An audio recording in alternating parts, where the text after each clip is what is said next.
She talks to the walls at night a creepypasta about haunted houses. I should have known better than to take the job. I'm a handyman. For a living, my specialty is fixing up old houses for people who are either too busy or frankly do not know how to fix things themselves. I do everything from plumbing to electrical work, carpentry, and just general repairs. I've been doing this for over 10 years now, and I've never come across anything like what happened with Mrs. Abernathy's house. It was an old Victorian-style home that looked like it had been abandoned for decades. The paint was peeling off the trim, there were weeds growing out of the roof, and the front door hung precariously from one hinge. When I met Mrs. Abernathy, she was an old woman, but not in a frail, fragile kind of way. She was sharp as a tack, and her eyes were as keen as a hawk's. We agreed on a price for me to stay in the house while I worked on it and fix it up as I saw fit. In exchange, I would give her half of whatever I made by selling the house after it was fixed. It seemed like a good deal to both of us. The first few days went without a hitch. I got the place cleaned up, ripped out all the rotten floorboards, and started working on the wiring, which was dangerously outdated and in some places non-existent. On the third day I was in the attic, cutting away the rotted sections of the floorboards, when I heard something strange. It sounded like a woman's voice whispering right next to my ear. At first I thought it was the wind. The house had plenty of gaps near the eaves where the wind could come in and make strange noises, so I ignored it.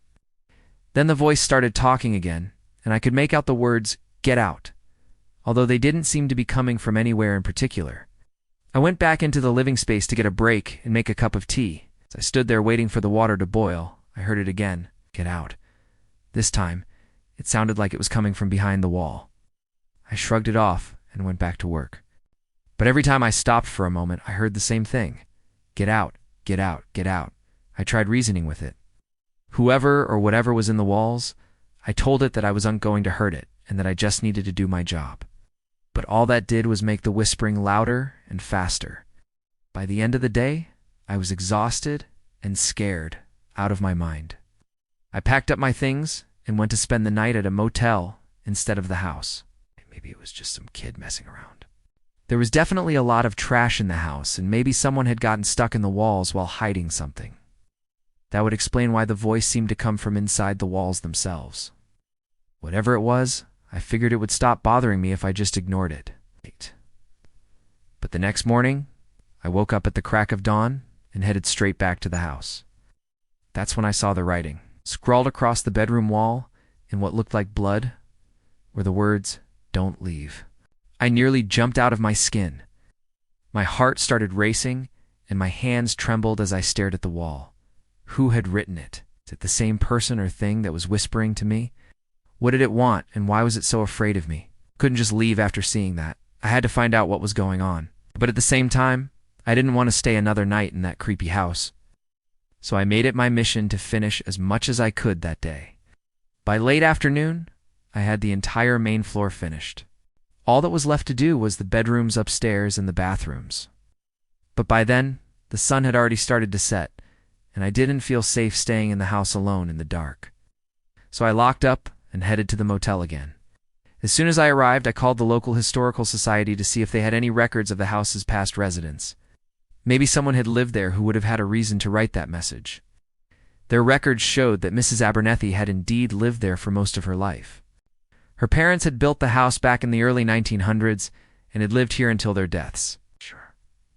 After that, Mrs. Abernathy had inherited it and lived here alone until she sold it to me. Apparently she had no siblings or other family members. I asked if there were any records of deaths in the house, but unfortunately, the lady on the phone said that such records were confidential. I thanked her anyway and hung up. I still had a nagging feeling that something wasn't right. I mean, why would the house whisper to me? And who had written that message in blood? The only thing I could think of was that Mrs. Abernathy had written it herself. Maybe she was mentally unstable and had been hiding it from me. Or maybe she knew something else was in the house and was trying to warn me. That possibility scared me, but I decided that I wasn't going to let it stop me from finishing the job. Over the next few days, I continued working on the house. I completed the bedrooms and bathrooms and even managed to get the siding fixed. Before I heard the whispers again, this time they were coming from the closet in Mrs. Abernathy's old bedroom. Curiosity got the better of me, and I opened the closet door. Inside was nothing but cobwebs and old clothes. I called out, asking whoever was in there to identify themselves.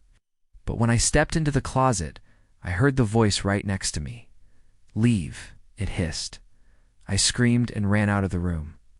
I didn't stop running until I reached my truck. Once I was safely buckled in and away from the house, I took a deep breath and tried to calm myself down.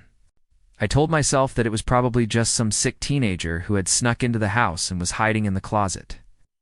But even as I said it, I knew it wasn't true. No one could have gotten in or out of the house without me seeing them. There were no windows that weren't boarded up, and I checked the locks every day to make sure they were working. At that point, I had two choices. Either finish the job and risk whatever was in the house, or walk away and lose all the money I'd already spent. I couldn't let that happen. I had to finish the job. But I also couldn't do it alone, so I called my friend Mark to come help me finish the last of the work. When he arrived, I explained what had been happening. Mark didn't believe me at first, but once we heard the whispers together, he was convinced. We worked quickly, taking turns keeping watch for anything strange. We finished the last of the work by late afternoon, and were just in time to catch the sunset. As soon as the last sliver of sunlight disappeared below the horizon, the whispers started. They grew louder and more frantic as darkness fell. Suddenly, a crash from upstairs made us jump. Whatever it was, it sounded like it was coming from inside the closet. Mark and I exchanged a nervous glance before grabbing some flashlights and slowly making our way up the stairs. When we reached the top, the whispers seemed to be coming from everywhere and nowhere at once. The hairs on the back of my neck stood on end. I could feel my heart beating in my chest. Mark, on the other hand, seemed strangely calm. He turned to me and asked, "You ready?" I nodded, trying to steady my breathing. Together, we opened the closet door. Inside, we found nothing but old clothes and cobwebs. But as we turned to leave, we saw it. Scrawled across the back of the closet door was a single word: "Go." Written in what looked like blood, I felt a cold dread creep up my spine.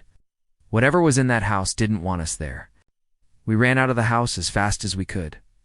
I slammed the door behind me and bolted it.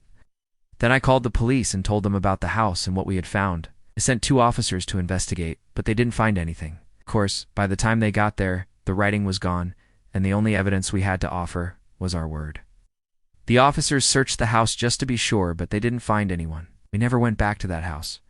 Mrs. Abernethy died a few months later at the age of 87. The house is still there, though.